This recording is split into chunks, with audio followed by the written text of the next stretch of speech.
हरे कृष्णा। श्रीमद् भागवत गीता का आज हम 12वां अध्याय शुरू करने वाले हैं और ये 12वां अध्याय बहुत ही महत्वपूर्ण अध्याय है। इसमें कुल 20 श्लोका है और ये अध्याय भक्ति योग के ऊपर है स्पेशली। तो इस अध्याय का नाम है भक्ति योग। श्लोक नंबर 1। अर्जुनवाच एवं सततयुक्ताये भक्तास्त्वां पारुपासते ये चाप्यक्षरमव्यक्तं तेषां के योगवित्तमः। अर्जुनवाच एवं सततयुक्ताये भक्तास्त्वां पारुपासते ये चाप्यक्षरमव्यक्तं तेषां के योगवित्तमः। अनुवाद और तात्पर्य श्रील प्रभुपाद के द्वारा। श्रील प्रभुपाद की जय। अनुवाद। अर्जुन ने पूछा, जो आपकी सेवा में सदैव तत्पर रहते हैं या जो अव्यक्त निर्विशेष ब्रह्म की पूजा करते हैं, इन दोनों में से किसे अधिक पूर्ण सिद्ध माना जाए। तो ये प्रश्न आम व्यक्तियों का भी रहता है। तो अर्जुन ने एक्चुअली हमारी तरफ से ही भगवान श्री कृष्ण को पूछ लिया ताकि हमें उत्तर मिल जाए। तो इस प्रश्न का मतलब है कि दो प्रकार के अध्यात्मवादी सामान्यतः होते हैं। कुछ लोग होते हैं साकारवादी, यानी भगवान का साकार रूप की आराधना करते हैं, और कुछ लोग होते हैं निराकारवादी, यानी निराकार रूप में भगवान का जो ब्रह्म ज्योति है उसकी आराधना करते हैं। तो अर्जुन ये जानना चाहते हैं कि साकारवादी और निराकारवादी, साकारवादी हमेशा भगवान कृष्ण की सेवा में लगे रहते हैं और निराकारवादी भी भगवान की सेवा करते हैं पर अप्रत्यक्ष रूप से। वो ब्रह्म ज्योति उनका लक्ष्य होता है, जो कृष्ण की ही शरीर का ज्योति है। तो इन दोनों में श्रेष्ठ कौन है, ऐसा अर्जुन पूछ रहे हैं। तो सगुणवादी जो भक्त होते हैं वो अपना सारी शक्ति से कृष्ण की सेवा में तत्पर रहते हैं और निर्विशेषवादी ब्रह्म का ध्यान करता है। तो इस अध्याय में हम देखेंगे कि परम सत्य की अनुभूति का विभिन्न विधि तो है, लेकिन समस्त विधियों में भक्ति योग को ही श्रेष्ठ बताया गया है। यदि कोई भगवान का सानिध्य चाहता है तो उनको भक्ति योग ही करना पड़ेगा। तो सगुणवादी और निर्गुणवादी का ऐसा डेफिनेशन है कि जो लोग भक्ति के द्वारा परमेश्वर की सेवा करते हैं वे सगुणवादी कहलाते हैं, और जो लोग निर्विशेष ब्रह्म का ध्यान करते हैं उनको निर्विशेषवादी कहा जाता है। तो यहाँ पर अर्जुन ये पूछ रहे हैं कि इन दोनों में श्रेष्ठ कौन है। तो यद्यपि परम सत्य के साक्षात्कार का बहुत सारा साधन भगवान ने भी बताया है, लेकिन सर्वश्रेष्ठ विधि भगवान यहाँ बताते हैं कि भक्ति योग ही है। भक्ति योग सबसे सरल है। एक्चुअली सरल उनके लिए है जो शरणागत है, जो शरणागत नहीं है उनके लिए तो बहुत मुश्किल है। तो प्रत्यक्ष है और भगवान की प्रत्यक्ष सेवा कर सकते हैं हम। भगवान भी करते हैं कि हम उनकी प्रत्यक्ष सेवा करें, ना ही अप्रत्यक्ष रूप से। यानी इसलिए भगवान ने भगवत गीता में बताया भी है कि देवी देवताओं के थ्रू भी जो है भगवान की सेवा करने का प्रयास ना करके कृष्ण का प्रत्यक्ष सेवा करे, ऐसा कृष्ण आदेश देते हैं। तो प्रत्यक्ष सेवा से हमें सुगम जो है हमारा रास्ता सुगम होगा भगवान तक पहुंचने का। भगवत गीता के 2वें अध्याय में भगवान ने बताया है कि जो जीव है वो भौतिक शरीर नहीं है, वो आत्मा है, भगवान कृष्ण का अंश है। और 7वें अध्याय में भगवान ने जीव को परम पूर्ण का अंश बताते हुए पूर्ण पर ही ध्यान लगाने की सलाह दी है। पूर्ण मतलब भगवान पर। पुनः 8वें अध्याय में भगवान ने कहा है कि जो मनुष्य भौतिक शरीर का त्याग करते समय कृष्ण का स्मरण करता है वो तुरंत कृष्ण धाम को प्राप्त होते हैं। यही नहीं, 6ठे अध्याय के अंत में भगवान स्पष्ट कहते हैं कि योगियों में परम श्रेष्ठ योगी कौन है, जो अंतःकरण में निरंतर भगवान कृष्ण का चिंतन करता है, उसी को परम सिद्ध माना गया है। तो इस प्रकार अगर प्रत्येक अध्याय का हम निष्कर्ष निकालने जाएंगे तो हमें ये निष्कर्ष निकाला जाता है या निकलता है कि निराकारवादी और साकारवादी में भगवत गीता साकारवादी को श्रेष्ठ बताते हैं। इतने पर भी ऐसे लोग, बहुत सारे लोग हैं जो भगवान के साकार रूप के प्रति अनुरक्त नहीं होते। तो ऐसे बहुत सारे टीकाकार भी हैं जो निराकारवादी हैं, तो भागवत गीता के टीका को भी निराकारवाद की ओर मोड़ देते हैं, जबकि साफ साफ भगवान ने कहा है। फिर भी इस तरह सचमुच में अध्यात्मवादियों के दो श्रेणी है। तो अर्जुन अपना जो स्थिति है वो निश्चित करना चाहते हैं कि उनका क्या स्थिति है, क्योंकि अर्जुन तो साकारवादी है। वो जान लेना चाहता है कि उसकी स्थिति जो है वो सुरक्षित तो है। निराकार स्वरूप चाहे इस लोक में हो, भगवान के परम लोक में हो, ध्यान के लिए समस्या बना रहता है। अगर कोई वस्तु का आकार ही नहीं है तो कोई कैसे ध्यान लगा सकते हैं, तो ध्यान के लिए बहुत बड़ा समस्या है। अतः अर्जुन कहना चाहता है कि इस तरह समय गंवाने से क्या लाभ। अर्जुन को 11वें अध्याय में अनुभव हो चुका है कि वो एक ही समय अन्य सारे रूपों को अनुभव हो चुका है कि कृष्ण के साकार रूप के प्रति आसक्त होना श्रेष्ठ है, क्योंकि इस तरह वो एक ही समय अन्य सारे रूपों को समझ सकता है और कृष्ण के प्रति उसके प्रेम में किसी प्रकार का व्यवधान नहीं पड़ता। अतः अर्जुन द्वारा कृष्ण से इस महत्वपूर्ण प्रश्न पूछे जाने से परम सत्य के निराकार और साकार स्वरूप का अंतर स्पष्ट हो जाएगा।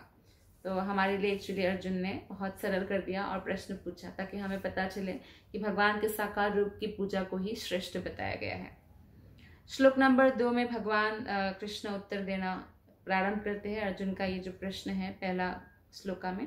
तो श्लोक नंबर 2, श्री भगवानुवाच मय्यवेश्य मनो ये माम् नित्ययुक्ता उपासते श्रद्धया परयुपेता स्ते मे युक्ता तमामतः।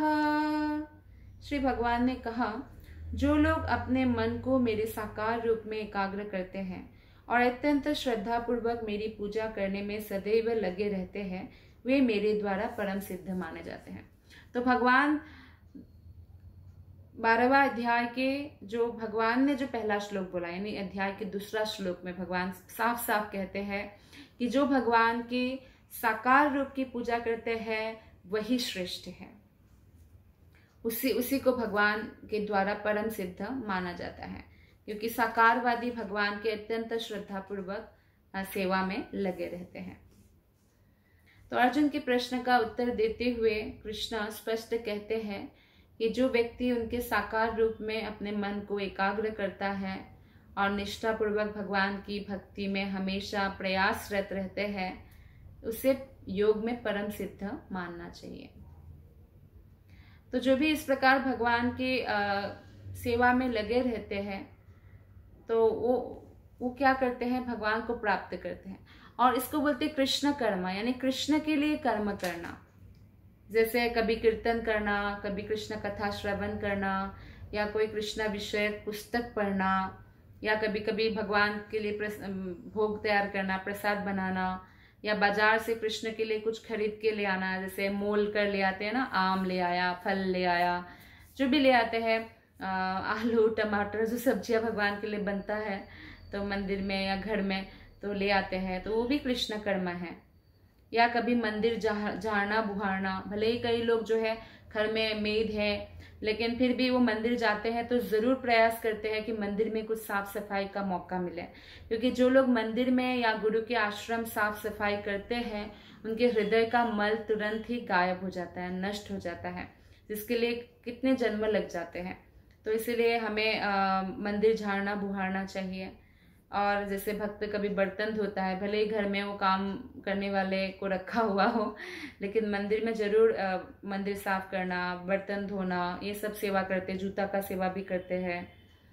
वो जो कुछ भी करता है कृष्ण संबंधी कार्य, तो वो कृष्ण कर्म कहा जाता है, और अन्य कार्य में वो समय नहीं गवाता है, तो ऐसा कार्य पूर्ण समाधि कहलाता है, क्योंकि वो समाधि में रहते। जब कृष्ण के लिए कार्य करते, फॉर एग्जाम्पल किसी माता को भगवान कृष्ण का ज्वेलरी बनाना आता हो, है ना। कृष्ण मंदिर में पहनते हैं, बहुत सारे मुकुट पहनते हैं, गले में पहनते हैं, बाजूबंद पहनते हैं, कमरबंद पहनते हैं। तो मान लीजिए किसी माता को बनाना आता हो, जब वो बनाती रहती है तब भी वो कृष्ण के बारे में निरंतर सोचती रहती है कि इस नाप का बनाना है, इस ये वाला मणि लगाएंगे तो कृष्ण सुंदर लगेंगे, या ड्रेस में भी।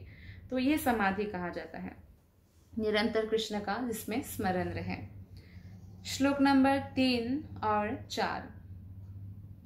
ये त्वक्षरमनिर्देश्यम् अव्यक्तं परुपासते सर्वत्रागमचिन्तं च कुटस्थम् अचलं ध्रुवम् सन्नियम्येन्द्रियग्रामम् सर्वत्र समबुद्धयः ते प्राप्नुवन्ति मामेव सर्वभूताहिते रतः।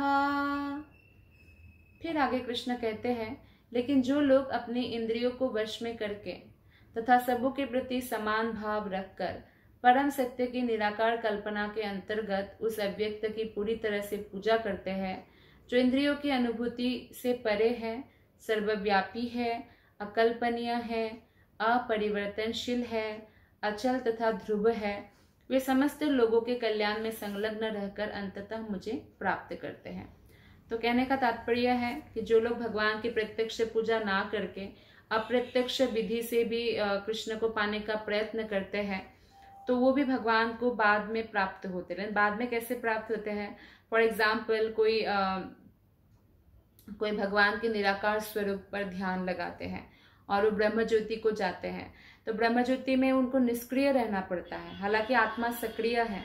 तो इसलिए जब भी आत्मा को कोई इच्छा उत्पन्न होता है कार्य करने का, तो वो पुनः पृथ्वी पर गिर जाते हैं, यानी भौतिक लोक पर गिर जाते हैं।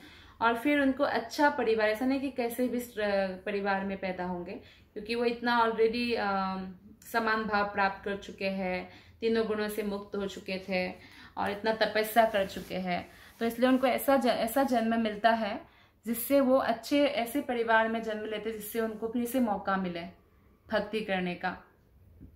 तो ये बहुत इम्पोर्टेंट है, क्योंकि बिना भक्ति के कोई भी भगवत धाम नहीं जा सकते, कहने का अर्थ यह है। कोई अगर सोचे कि हम ज्ञान योग से शायद भगवान के धाम जा सकते, ऐसा नहीं है। ज्ञान योग ध्यान योग से भक्ति योग में स्थित होना ही पड़ेगा। और जब हम भक्ति योग में स्थित होते हैं तो क्या होता है? भागवतम 1st कैंटो में 8वां अध्याय में 21 श्लोक में बताते हैं, भिद्यते हृदय ग्रंथे छिद्यन्ते सर्व संशयः क्षीयन्ते चास्य कर्माणि दृष्ट एवात्मनीश्वरे। हमारा जो हृदय ग्रंथि है, जो संबंध के बीच में जो आसक्ति पैदा हो जाता है और नॉट बन जाता है ना, वो जो गांठ है वो फिर टूट जाता है। और जो भी हमारा डाउट है, जो भी हमारा पूर्व जन्म का पाप कर्म है या पुण्य कर्म है, सब कर्म का जो है नाश हो जाता है भक्ति योग से। तो इस प्रकार से फिर क्या कर सकते हैं हम? भगवत धाम में प्रवेश पा सकते हैं। कोई ज्ञान योगी भी हो, ध्यान योगी भी हो, कोई भी योगी हो, उनको भक्ति योग तक आना ही पड़ेगा अगर उनको भगवत धाम जाना है। तो जब मनुष्य को अनेक जन्मों के बाद पूर्ण ज्ञान होता है तो कृष्ण का शरण ग्रहण करता है। इसे भगवान कहते हैं, बहुनाम जन्म नामन्ते ज्ञानवान माम प्रपद्यते वासुदेव सर्वमिति स महात्मा सुदुर्लभः। ज्ञानवान माम प्रपद्यते मतलब ज्ञान होता है अनेकानेक जन्मों के बाद कि वासुदेव ही सब कुछ है, ये ज्ञान होता है व्यक्ति को।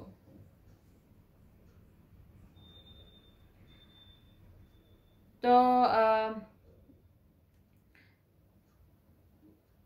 भगवान के शरण करना ही होगा। भगवान के शरणागत हुए बिना हम भगवान को प्राप्त नहीं कर सकते, इसमें यही कहने का मतलब है।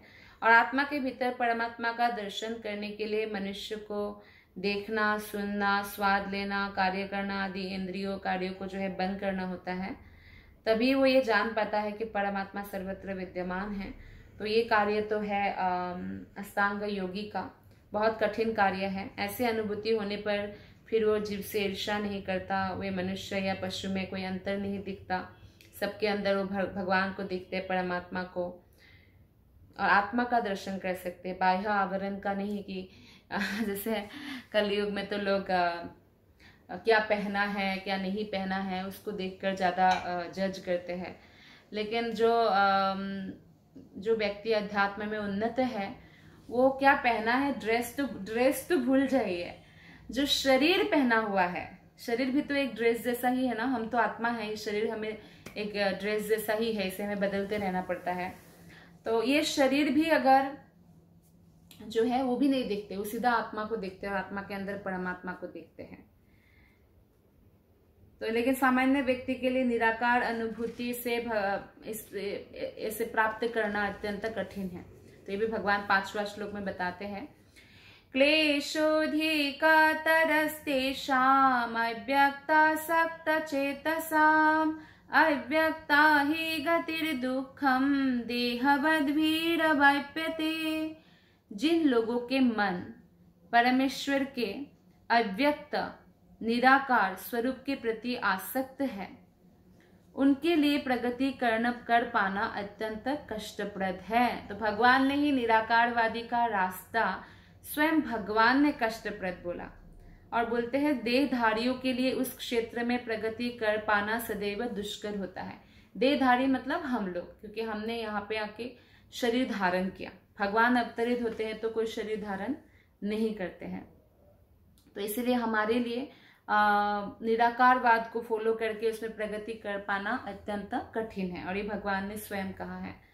तो अध्यात्मवादियों का समूह जो परमेश्वर के अचिंत्य अव्यक्त निराकार स्वरूप का अनुसरण करता है, उनको कहा जाता है ज्ञान योगी। और भक्ति योगी वो है जो भगवान का प्रत्यक्ष सेवा करते हैं साकार रूप में। तो यहाँ पर ज्ञान योग तथा भक्ति योग में निश्चित अंतर बताया गया है। ज्ञान योग का पथ यद्यपि मनुष्य उसी लक्ष्य तक पहुंचाता है, लेकिन बहुत कष्टकारक है, क्योंकि जब तक भक्ति योग में स्थित नहीं होगा व्यक्ति, तब तक भगवान तक पहुंचना मुश्किल है। और ज्ञान योग से अगर उनको ब्रह्मज्योति में जाना भी है, ऐसा नहीं ब्रह्मज्योति भगवान नहीं है, ऐसा नहीं कह सकते कोई, क्योंकि ब्रह्मज्योति भी भगवान के शरीर से निकला हुआ ही ज्योति है, तो अभिन्न है। जैसे सूर्य की रोशनी सूर्य से अभिन्न है, तो ऐसे ही ब्रह्मज्योति भी भगवान का ही एक स्वरूप है। लेकिन अगर उनको ब्रह्मज्योति तक भी पहुंचना है, ये भी बहुत अत्यंत दुष्कर है और कठिन रास्ता है, इतना आसान नहीं है। ये भक्ति योग आसान है, भगवान कहते हैं। जीव अनादिकाल से देहधारी है, सैद्धांतिक रूप से उसके लिए यह समझ पाना कठिन है कि वो शरीर नहीं है। इसलिए भक्ति योगी क्या करते हैं, भगवान श्री कृष्ण के विग्रह का पूजा करते हैं। विग्रह मतलब भगवान की मूर्ति। मूर्ति शब्द इसलिए उपयोग नहीं हुआ है क्योंकि जैसे लोग मूर्ति पूजा में क्या करते हैं, कुछ दिन के लिए मूर्ति को लाते हैं फिर विसर्जन कर देते हैं, लेकिन भगवान कृष्ण के विग्रह का विसर्जन नहीं होता।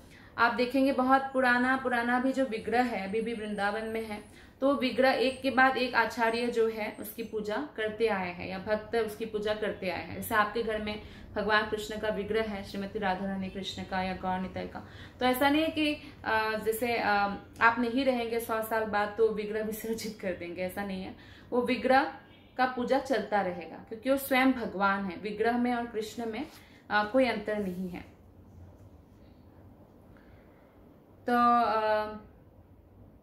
तो क्योंकि हम शरीर में हैं, तो शरीर में रहने से क्या होता है, हमारे पास विग्रह रहता है तो हमारा एक शारीरिक बोध रहता है, एक कनेक्शन जल्दी डेवलप हो जाता है भगवान के साथ। इसलिए भगवान कृपा करके क्या करते हैं, विग्रह रूप में हमारे सामने प्रकट होते हैं। वैदिक साहित्य में साक्ष्य मिलता है कि पूजा सगुण तथा निर्गुण हो सकती है। मंदिर में विग्रह पूजा सगुण पूजा है क्योंकि भगवान को भौतिक गुणों के द्वारा प्रदर्शित किया जाता है कि जैसे हम लोग कपड़े पहनते हैं, भगवान का भी पहनते हैं, भगवान श्रृंगार करते हैं, भगवान को खिलाते हैं, भगवान का आरती उतारते हैं, तो बहुत आसान है इस तरह से भगवान पर ध्यान लगाना। लेकिन भगवान के स्वरूप को चाहे पत्थर, लकड़ी या तेल चित्र जैसे भौतिक गुणों द्वारा क्यों न अभिव्यक्त किया जाए, वो वास्तव में भौतिक नहीं होता।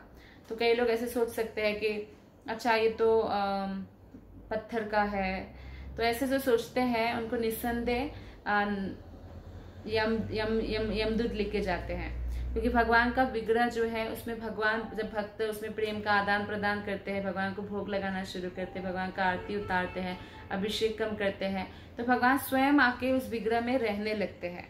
तो उसको अगर कोई बोले कि ये तो पत्थर है, बस एक चित्र है, तो ये अपराध है बहुत बड़ा। तो श्रील प्रभुपाद यहाँ पर एक मोटा उदाहरण देते हैं। सड़कों के किनारे पत्र पेटिकाएं होती है, जिनमें यदि हम अपना पत्र डाल दें तो वे बिना किसी कठिनाई के अपने गंतव्य स्थान पर पहुंच जाते हैं। तो लेकिन यदि कोई ऐसी पुरानी पेटिका या उसकी अनुकृति कहीं दिखे जो डाकघर द्वारा स्वीकृत ना हो, तो उससे वही कार्य नहीं हो सकता है। तो इसमें श्रील प्रभुपाद बहुत सुंदर उदाहरण देते हैं। बोलते हैं जैसे पोस्ट ऑफिस होता है ना, तो पोस्ट ऑफिस में क्या होता है कि पहले के लोगों को ज्यादा एक्सपीरियंस होगा जो लेटर वगैरह भेजते थे। तो पोस्ट ऑफिस से ऑथोराइज्ड लाल ऐसे बहुत बड़ा सा डिब्बा होता है, पहले होता था, तो अभी भी कहीं कहीं मिलेगा, लेकिन लोग इतना पत्राचार तो करते नहीं है। तो फिर भी तो ऐसा डिब्बा होता है लाल कलर का, तो उसमें अगर वो पोस्ट ऑफिस के द्वारा अधिकृत है तो समय समय पर जैसे सुबह शाम आके पत्र निकाल के ले जाते हैं पोस्टमैन, तो ऐसा होता है। तो अगर हम उस डिब्बे के अंदर पत्र डालेंगे तो हमारा पत्र पहुंच जाएगा। फॉर एग्जाम्पल मैंने अपने भाई के लिए कुछ पत्र लिखा है या बहन के लिए कुछ पत्र लिखा है, तो मैं उस डिब्बे में डाल दूंगी तो पत्र उनको पहुंच जाएगा, ठीक है। लेकिन मान लीजिए ऐसा ही कोई एक जैसा दिखने वाला डिब्बा हो कहीं पे, लेकिन वो डाकघर यानी पोस्ट ऑफिस से ऑथोराइज्ड ना हो, तो उसमें मैं पत्र डालूंगी तो क्या पत्र पहुंचेगा? नहीं। तो ठीक उसी प्रकार से जो अर्चय विग्रह है, शास्त्रों के अनुसार, गुरु साधु शास्त्रों के अनुसार अर्चय विग्रह जो है भगवान श्री कृष्ण ही विग्रह रूप में अपने आप को प्रकट करते हैं, प्रेम का आदान प्रदान करने के लिए भक्तों के साथ। तो वहां पे अगर हम प्रेम देंगे, वहां पे भगवान की सेवा करेंगे, तो हमें मिलेगा उसका लाभ। तो ये प्रामाणिक है, शास्त्रों के अनुसार है कि अर्चय विग्रह परमेश्वर का अवतार होता है। तो ईश्वर इसी स्वरूप के माध्यम से सेवा स्वीकार करते हैं। भौतिक जो लोग हैं, बद्ध है, अभी भौतिक शरीर धारण किया है उनके लिए, तो भगवान सर्वशक्तिमान है, अतः वे अच्छे विग्रह रूपी अपने अवतार से भक्त की सेवाएं स्वीकार करते हैं, जिससे बद्ध जीवन वाले मनुष्य की सुविधा हो। इसलिए हमें प्रामाणिक गुरु के अधीन होकर अच्छे विग्रह की पूजा कैसे करना है वो सीखना है, माला कैसे करना है सीखना है, तो हमें लाभ होगा। तो ये लाभ होगा। लेकिन अगर कोई प्रामाणिक नहीं है और हम उनके इंस्ट्रक्शंस में हैं, तो हमें इतना लाभ नहीं होगा। तो इस प्रकार भक्तों को भगवान के पास सीधे और तुरंत ही पहुंचने में कोई कठिनाई नहीं होती। लेकिन जो लोग आध्यात्मिक साक्षात्कार के लिए निराकार विधि का अनुसरण करते हैं, उनके लिए मार्ग बहुत कठिन है। हाँ, उनको हो सकता है सायुज्य मुक्ति मिले, सायुज्य मुक्ति मतलब ब्रह्मज्योति में जाना, लेकिन फिर भी ये बहुत कठिन है, कृष्ण स्वयं कहते हैं। तो ये सब एक सामान्य व्यक्ति के लिए सुगम नहीं होता है। एक तो ज्ञान योग प्रैक्टिस करने के लिए, अष्टांग योग प्रैक्टिस करने के लिए आपको घर छोड़ना होगा, ब्रह्मचारी ही रहना होगा, कोई गृहस्थ नहीं रह सकता। और ऊपर से आपको जैसे बहुत सारे अष्टांग योगी चले जाते हैं पहाड़ पर, पर्वत पर, तो ये सुगम नहीं है कलयुग के लोगों के लिए खासकर। कृष्ण भावनामृत में भक्तिरत मनुष्य मात्र गुरु के पथ प्रदर्शन द्वारा, गुरु की आज्ञा पालन करके, गुरु ने जैसा इंस्ट्रक्शंस दिया उसको फॉलो करके, अच्छे विग्रह के नियमित सेवा करके, नमस्कार करके, कृष्ण की महिमा का गुणगान करके, भगवान पर चढ़ाया हुआ जो भोग है उसका उच्छिष्ट प्रसाद रूप में ग्रहण करके सरलता से भगवान को समझ लेता है। इसमें तनिक भी संदेह नहीं कि निर्विशेषवादी व्यर्थ ही कष्टकारक पथ को ग्रहण करते हैं। जैसे आपको कहीं जाना है, एक सीधा रास्ता है और एक ऐसे टेढ़ा मेढ़ा ऐसे घूम घूम के जाते, एक मतलब 10 किलोमीटर में आपका गंतव्य स्थान आ जाएगा और एक 50 किलोमीटर में आएगा। तो कौन बुद्धिमान व्यक्ति 50 किलोमीटर वाले रास्ते से जाएंगे, जो टेढ़ा मेढ़ा भी है, उबड़ खाबड़ भी है और लंबा भी है। तो बुद्धिमान व्यक्ति सीधा रास्ते से जाएंगे ना। तो ऐसे ही है ज्ञान योग और भक्ति योग। ज्ञान योग तो कई जन्मों बाद वो पहुंचेगा, लेकिन भक्ति योग इसी जन्म में जा सकते हैं भगवान तक। तो इससे तनिक भी संदेह नहीं कि निर्विशेषवादी व्यर्थ ही कष्टकारक पथ को ग्रहण करते हैं, जिसमें अंततः परम सत्य का साक्षात्कार संदिग्ध बना रहता है।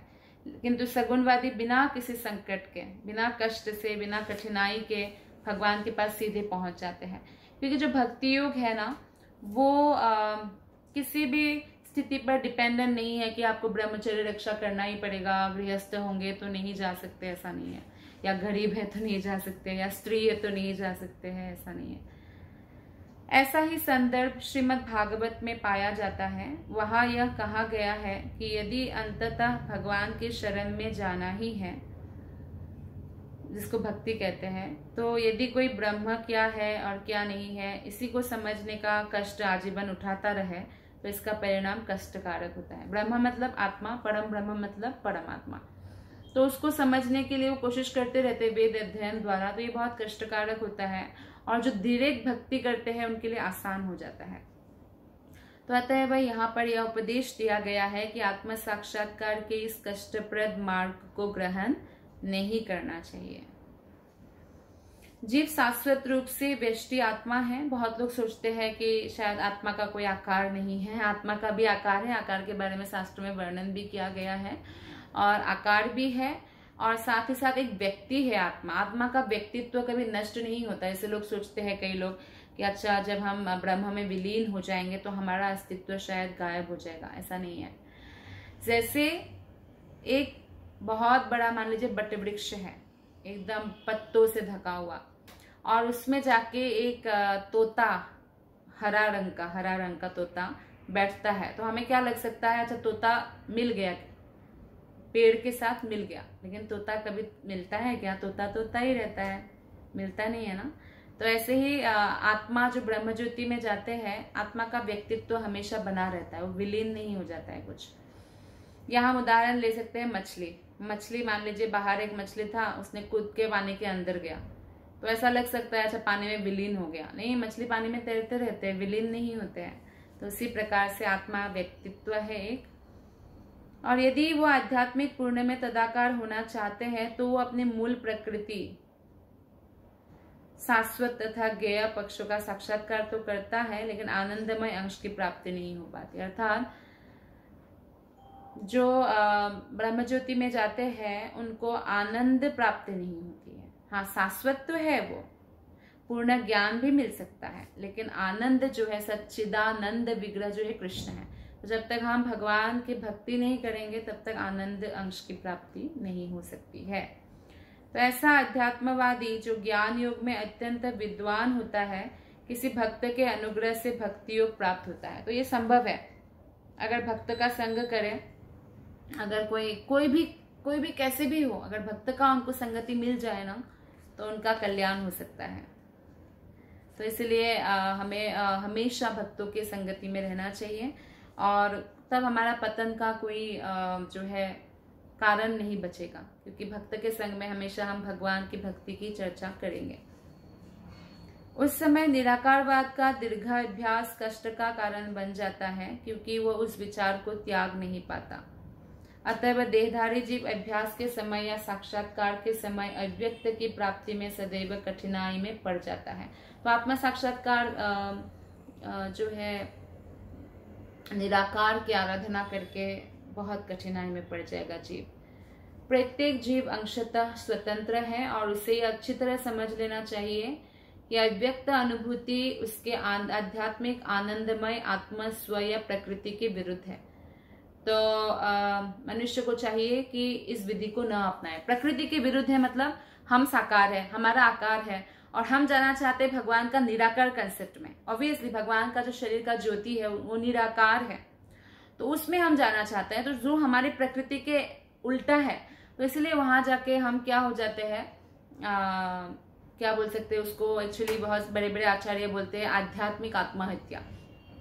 वो जाते तो है, वो आध्यात्मिक भी है, सायुज्य मुक्ति भी कहा जाता है, लेकिन कोई एक्टिविटी नहीं, कोई आनंद नहीं, एक बोरिंग जैसा निष्क्रिय रहना है।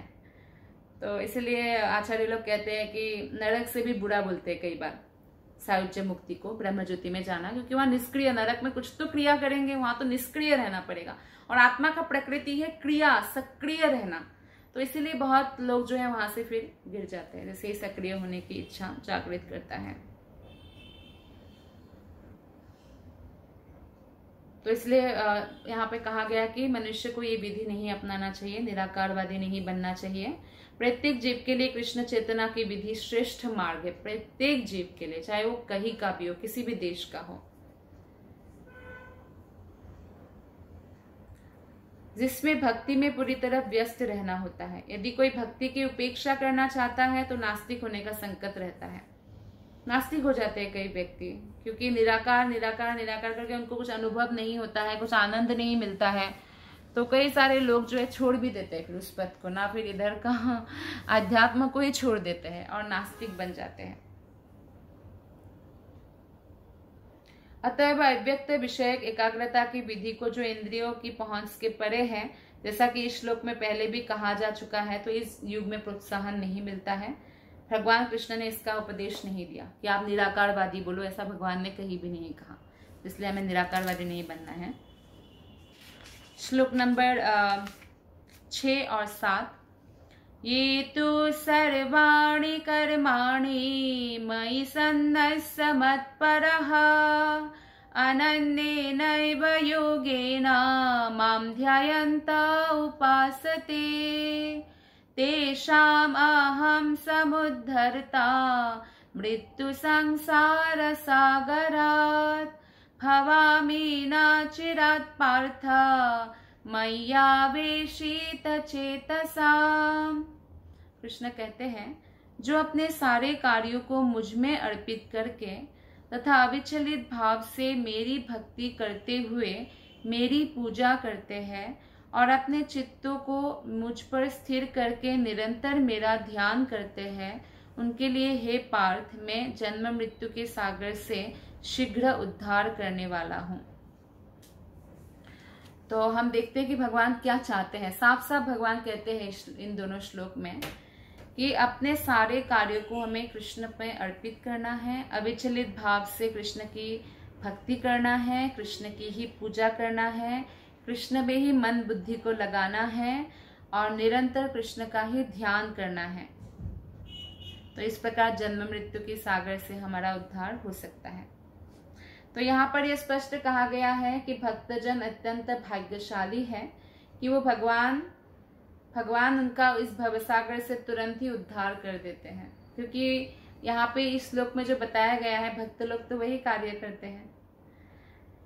शुद्ध भक्ति करने पर मनुष्य को इसकी अनुभूति होने लगती है कि ईश्वर महान है और जीवात्मा उनके अधीन है। उसका कर्तव्य है कि वो भगवान की सेवा करे, और यदि वो ऐसा नहीं करता तो उसे माया की सेवा करनी होगी। हमें किसी ना किसी की सेवा करनी होगी, क्योंकि आत्मा का स्वभाव ही है सेवा करना। तो या तो हम भगवान श्री कृष्ण की सेवा करेंगे या माया की सेवा करनी होगी। जैसा पहले कहा जा चुका है कि केवल भक्ति से परमेश्वर को जाना जा सकता है। अतएव मनुष्य को चाहिए कि वो पूर्ण रूप से भक्त बने। भगवान को प्राप्त करने के लिए वो अपने मन को कृष्ण में पूर्णतया एकाग्र करें, वो कृष्ण के लिए ही कर्म करें। चाहे वो जो भी कर्म करे, लेकिन वो कर्म केवल कृष्ण के लिए होना चाहिए। यही भक्ति का आदर्श है। तो भक्त भगवान को प्रसन्न करने के अतिरिक्त और कुछ नहीं चाहता। उसके जीवन का एकमात्र उद्देश्य होता है कृष्ण को प्रसन्न करना। वो व्रत रखते हैं कृष्ण को प्रसन्न करने के लिए, तपस्या करते हैं कृष्ण को प्रसन्न करने के लिए, हरे कृष्ण महामंत्र का जप करते हैं कृष्ण को प्रसन्न करने के लिए। कई लोग बोलते हैं कि हरे कृष्ण महामंत्र का आप क्यों जप करते हैं? तो अगर आप प्रश्न पूछेंगे तो हो सकता है अलग अलग उत्तर आए। कई लोग बोलेंगे मन की शांति के लिए, मन को शांति प्राप्त होता है। तो एक्चुअली जो भक्त होते हैं वो मन के शांति के लिए कोई कार्य नहीं करते, क्योंकि वो तो बाय डिफॉल्ट होना ही है। उसको अलग से हमें लक्ष्य बनाने की जरूरत नहीं है। जब हम भगवान कृष्ण की प्रसन्नता के लिए कार्य करेंगे तो हमारा मन ऑटोमेटिकली शांत रहेगा। जब मन कृष्ण में स्थिर रहेगा तो मन ऑटोमेटिकली आनंद में रहेगा। तो वो ऑटोमेटिकली हो जाता है बाय डिफॉल्ट। तो भक्त कृष्ण के तुष्टि के लिए कार्य करते हैं, जैसे अर्जुन ने किया था। अर्जुन युद्ध कर रहे थे, क्षत्रिय है, धर्म पालन किया, लेकिन कृष्ण की प्रसन्नता के लिए किया। तो ये विधि अत्यंत सरल है। मनुष्य अपने कार्यों में कोई जो कार्य कर रहे हैं, जो भी ड्यूटी कर रहे हैं, वो करते रहे, लेकिन क्या करे, भगवान को उसमें बस प्लस कर दे, योग कर दे। इसी को योग कहा गया है, भक्ति योग। तो यह विधि बहुत सरल है। मनुष्य अपने कार्य में लगा रहकर भी हरे कृष्ण महामंत्र का कीर्तन कर सकता है, जप कर सकता है, और ऐसे दिव्य कीर्तन से भक्त भगवान के प्रति आकृष्ट हो जाता है। देखिए, कृष्ण का हम अंश है, कृष्ण तो हमें प्रेम करते ही है। अभी हमें प्रेम जगाना है हमारे हृदय में, जो सुप्त अवस्था में है कृष्ण के लिए, वो इम्पोर्टेंट है। तो यहाँ पर भगवान वचन देते हैं कि वे शुद्ध भक्त का तुरंत ही भव सागर से उद्धार कर देंगे। जो योगाभ्यास में बड़े चढ़े हैं वो योग द्वारा अपने आत्मा को इच्छा के अनुसार किसी भी लोक में ले जा सकते हैं। जैसे जो योगी होते हैं तो वो क्या करते हैं, जब शरीर छोड़ते हैं, हो सकता है स्वर्ग में जाए या जनलोक में जाए या जो भी लोक में उनको जाना है तो जा सकते हैं। और अन्य लोग इस अवसर को विभिन्न प्रकार के से उपयोग में लाते हैं, लेकिन यहाँ जहाँ तक भक्त का संबंध है वो इधर उधर इसे भौतिक संसार में घूमना पसंद नहीं करते हैं। वो सीधा भगवान के धाम जाना चाहते हैं, तो इसलिए वो एक लक्ष्य में स्थिर होकर भक्ति करते रहते हैं। भक्त को वैकुंठ में जाने के पूर्व अनुभवी बनने के लिए प्रतीक्षा नहीं करना पड़ता। बड़ा पुराण में एक श्लोक आया है, नयामि परमं स्थानम अर्चिरादि गतिम विना गरुड स्कंधमारोप्य यथेच्छामानिवारितः। तात्पर्य यह है कि वैकुंठ लोक में आत्मा को ले जाने के लिए भक्त को अष्टांग योग साधने की आवश्यकता नहीं है। भक्त को कोई योगी की तरह आसन, प्राणायाम और प्रत्याहार, ध्यान धारणा ये सब नहीं करने की जरूरत है। इसका भार भगवान स्वयं अपने ऊपर ले लेते हैं। वे स्पष्ट कह रहे हैं कि वे स्वयं ही उद्धारक बनते हैं। बालक अपने माता पिता द्वारा अपने आप ही रक्षित होता है, जिससे उसकी स्थिति सुरक्षित रहती है। इसी प्रकार भक्त को योगाभ्यास द्वारा अन्य लोकों में जाने की प्रयत्न करने की आवश्यकता नहीं होती, अपितु भगवान अपने अनुग्रह वश स्वयं ही अपने पक्षी वाहन गरुड़ पर सवार होकर तुरंत आते हैं और भक्त को उबार कर भवसागर से ले जाते हैं। कोई कितना ही अच्छा स्विमिंग करने वाला हो, आप उनको सागर के बीचों बीच छोड़ देंगे तो क्या वो तैर तैर के सागर को पार कर पाएगा? नहीं। ऊपर से लेकिन हेलीकॉप्टर आएगा या कोई शिप आएगा तो उसको बचा सकता है, रस्सी डाल देंगे, बच जाएगा। तो इसी प्रकार से भवसागर से हम कितना ही तपस्या करें, कितना ही मेहनत करें, हम नहीं तर सकते हैं जब तक भगवान की कृपा नहीं होती है। तो इसलिए भक्त बहुत बुद्धिमान होते हैं, वो भगवान की कृपा पर निर्भर करते हैं। यहाँ तक कि जो शुद्धतम भक्त है वो तो कोई भी चीज की मांग भी नहीं करते कृष्ण से। जिसे इसमें श्रील प्रभुपाद ने माता पिता का उदाहरण दिया। तो माता पिता जानते हैं बच्चे को क्या चाहिए क्या नहीं चाहिए, है ना।